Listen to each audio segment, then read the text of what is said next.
تصور وکړه چې له نن څخه 15 کاله وروسته به خلک تا په کوم نوم یادوي؟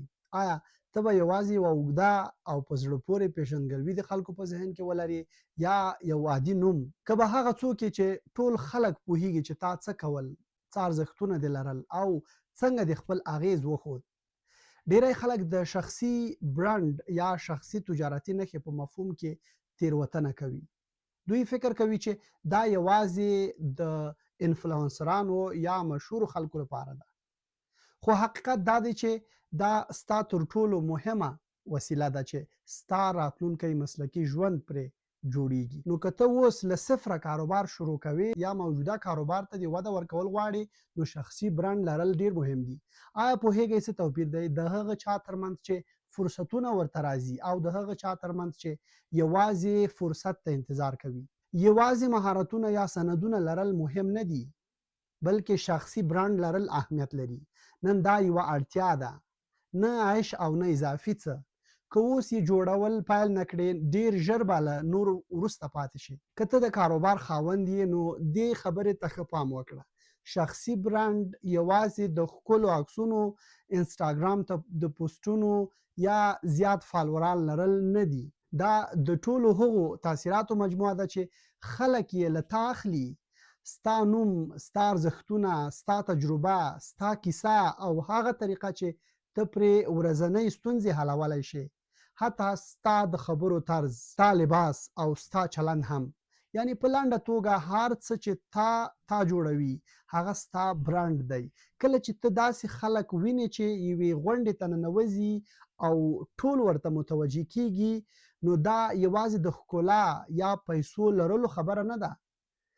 دا د هغه شخصي برانډ دی چې آنلاین او په رښتینې نړۍ کې یې جوړ کړی دی.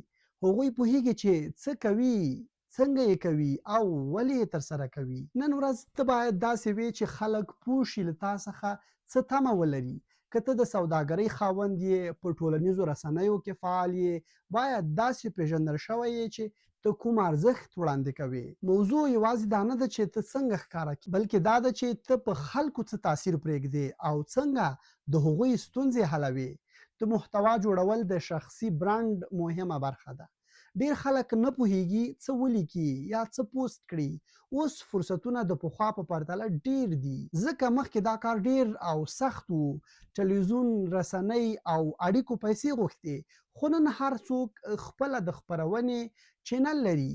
یوټیوب، انسټاګرام، ټیک ټاک، لینکډین، ټیکنالوژي او مصنوعي ذهانت دا کار د لا اسانه کړی.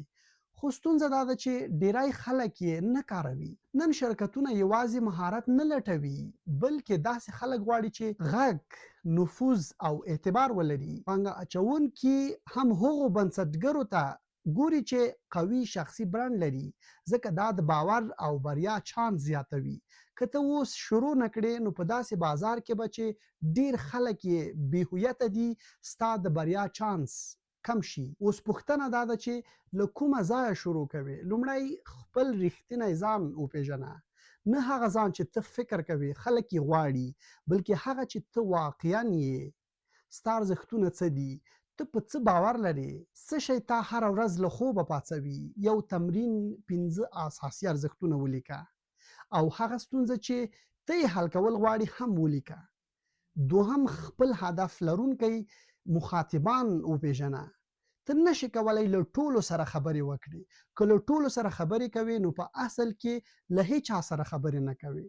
خپل مخاطب وپېژنه، د هغوی ستونزې، خویونه او ژبه یې درک کړه. دریم، خپله کیسه شریکه کړه. خلک شمیرې نه یادوي، خلک کیسې یادوي. کیسه باور جوړوي. ستونزې، ناکامي، درسونه، دا هر څه خپاره کړه. ناکامي درسونه ښیي، دا ټول شریک کړه. څلورم، محتوا جوړول پیل کړه. دا هغه وسیله ده چې ستا برانډ نړۍ ته رسوي. مهمه نه ده چې کامله وي، مهمه دا ده چې دوامداره وي. پنځم، له خلکو سره اړیکه جوړه کړه. تبصرې ځواب کړه، پوښتنې وکړه، ژوندۍ خبرې یا ژوندۍ خپرونې مخته یوسه او خپل مخاطبان ثابت وسات او په پای کې کله چې قوي برانډ جوړ شي فرصتونه خپل درته راځي پسې نه دا چې ته پسې منډي وکړي کارونه لکه خبرې کول په غونډو کې د خدماتو غوښتنه یا د همکاریو وړاندیزونه خپل بیا درته راځي شخصي برانډ هغه شتمني ده چې ښکارا نه ده خو ارزښت یې ډیر لوړ دی په پای کې ته باید دا درک کړې چې ستا راتلونکی ستا په لاس کې دی شخصي برانډ تر ټولو قوي وسیله ده چې ستا مسلکي او مالی راتلونکي جوړوي خپل کیسه م پټوي خپل ارزښت م کموي او د کمال انتظار م کوي هر لوی برانډ له یو کوچنی شروع سره پیل شوی دی